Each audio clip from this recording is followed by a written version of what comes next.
नमस्कार, मैं हूं यशवंत दामले और आप देख रहे हैं यश मनी विज्ञान चैनल। यश मनी विज्ञान चैनल में आपका स्वागत है। आज के वीडियो में हम अगले क्वेश्चन के बारे में जानेंगे। क्वेश्चन नंबर 9 से स्टार्ट करेंगे इसे।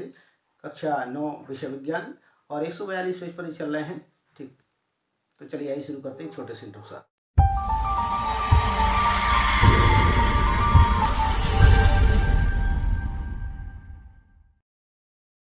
सबसे पहले यहाँ क्वेश्चन देख लेते हैं। क्वेश्चन क्या है, किसी m द्रव्यमान की वस्तु जिसका वेग v है का संवेग क्या होगा। m द्रव्यमान की वस्तु है जिसका वेग v है, उसका संवेग क्या होगा। तो m द्रव्यमान की वस्तु से तात्पर्य है, यहाँ पर हम बात कर रहे हैं कि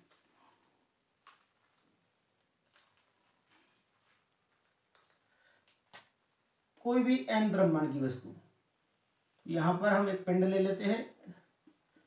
इस m द्रव्यमान की वस्तु है ये, और इसका वेग यदि v है, इसका वेग कैसा है, v है, इसका वेग होगा v, वेग से गति कर रही है और इसका द्रव्यमान का मान कैसा है, m है। तो ये पूछ रहा है इसका संवेग क्या होगा। इसका संवेग क्या होगा, मतलब संवेग को हमें फाइंड आउट करने के लिए बोला जा रहा है, संवेग का मान ज्ञात करने के लिए बोला जा रहा है। तो इसका संवेग होगा, ठीक है, संवेग का मान होता है द्रव्यमान गुणा वेग, ठीक है ना। तो संवेग बराबर यहाँ पर लिख सकते हैं द्रव्यमान गुणा वेग। तो आप इसे इस प्रकार से लिख देंगे, बहुत ही सरल है। ठीक, तो यहाँ आ जाएगा द्रव्यमान क्या है, m, यहाँ पर द्रव्यमान है, और संवेग यह है, वेग है v, और संवेग का मान हो जाएगा, यहाँ पर देखेंगे mv। ठीक, तो संवेग बराबर निकल कर आएगा आपका mv। 4 विकल्प दिए हैं, उनमें सबको चूज करना है, तो आपको ज़्यादा कठिनाई नहीं है, आप डायरेक्ट mv चूज कर लेंगे, और मैं यहाँ पर उसको से बता रहा हूँ। तो संवेग का मान आप यहाँ से इसे कैलकुलेट कर देंगे, तो संवेग का मान आपके पास mv आ जाएगा। कोई भी वस्तु है जिसका द्रव्यमान m है और वही वेग से गति कर रही है, तो उसका संवेग क्या है, तो आपको इस प्रकार से आपको करना है, ये कंप्लीट हो जाएगा। 9वां क्वेश्चन है ये। और क्वेश्चन नंबर 10 पर हम चलते हैं। क्वेश्चन नंबर 10 को हम देख लेते हैं। क्वेश्चन नंबर 10, हम एक लकड़ी के बक्से को 200 न्यूटन बल लगाकर उसे नियत वेग से फर्श पर धकेलते हैं, बक्से पर लगने वाला घर्षण बल क्या होगा। अब हम इसका आंसर फाइंड आउट करने की कोशिश करते हैं। क्वेश्चन नंबर 10 है, 142 पेज पर बोला गया है कि एक बॉक्स है, ये मैंने एक बॉक्स बना लिया है, इसे फर्श पर धकेलना है, और धकेलने के लिए यहाँ पर वास्तव में किसी व्यक्ति द्वारा इसमें धक्का मारा जाता है। तो धक्का मारने के लिए जरूरी है कि उसमें कोई बल कार्य करेगा। तो बल, यहाँ पर एक बल कार्य कर रहा है जिसे हम बोलेंगे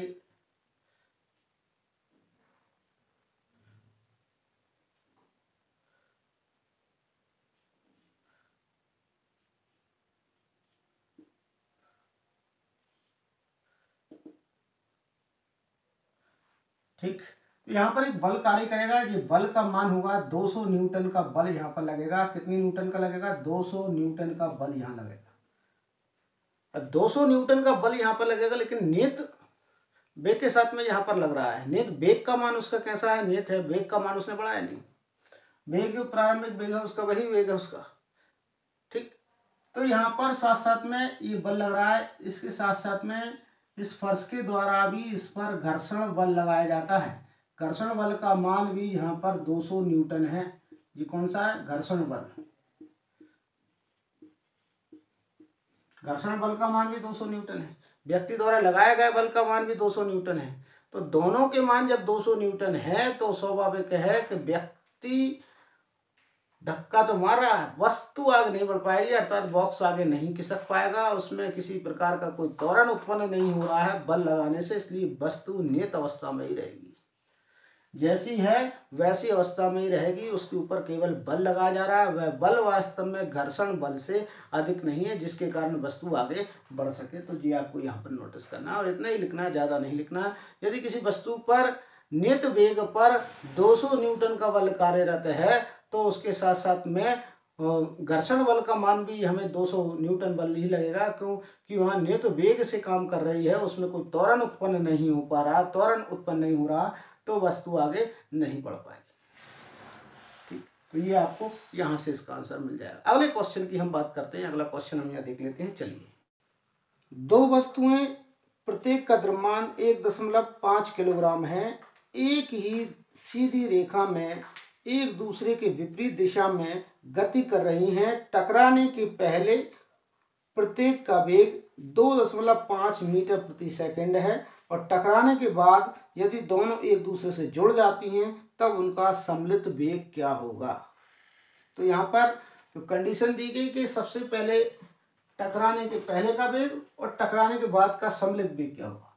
तो यहाँ पर हम देखेंगे क्वेश्चन आपके सामने। तो क्वेश्चन में आप देख पाएंगे कि यहाँ पर कि किस प्रकार से दो वस्तुएं हैं और दो वस्तुएं जो कि गतिमान अवस्था में यहाँ पर दी गई। यहाँ से लिख देते हैं क्या इन्होंने दिया है वो नोटिस कर देते हैं हम यहाँ पर। ठीक, दिया गया है तो वस्तु, प्रत्येक वस्तु का यहाँ पर द्रव्यमान, वस्तु का द्रव्यमान दिया गया है।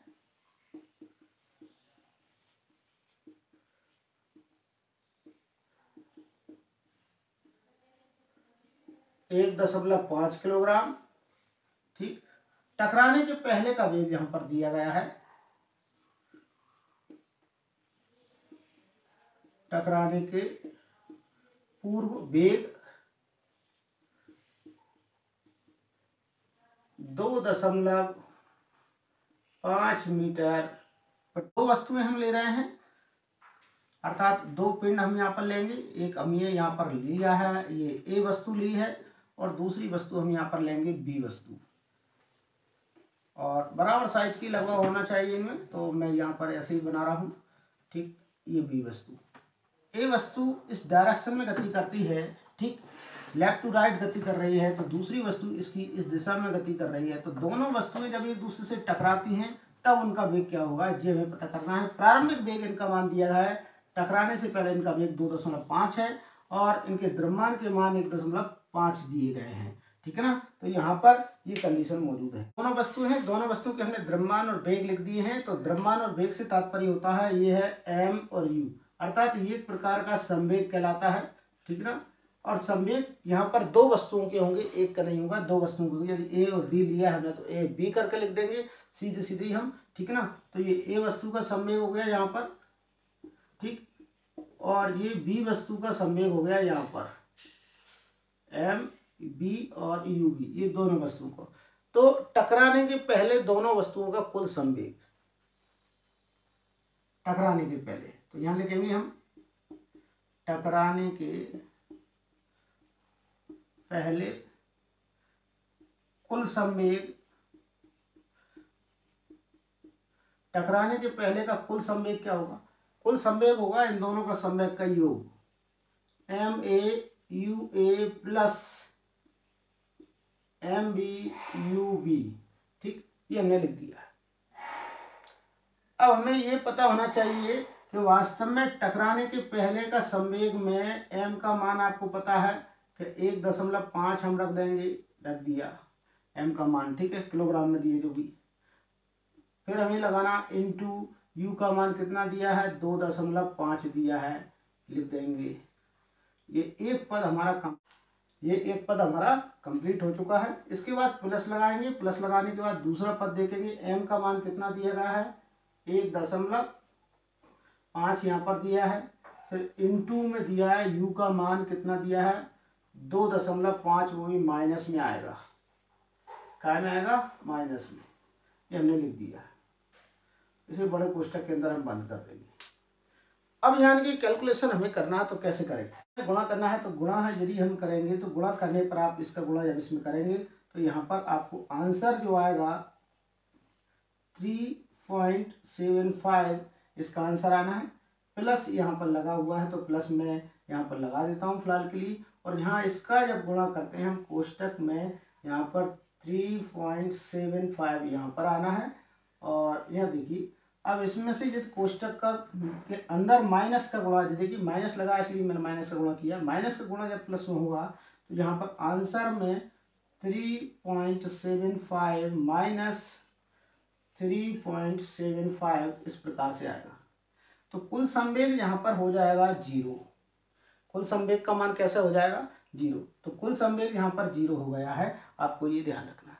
अब हम देखेंगे कि प्रारंभिक संवेग और अंतिम संवेग, दोनों संवेगों का मान हम यहाँ पर कैलकुलेट करते हैं, तब हमें क्या आंसर प्राप्त होता है। चलिए,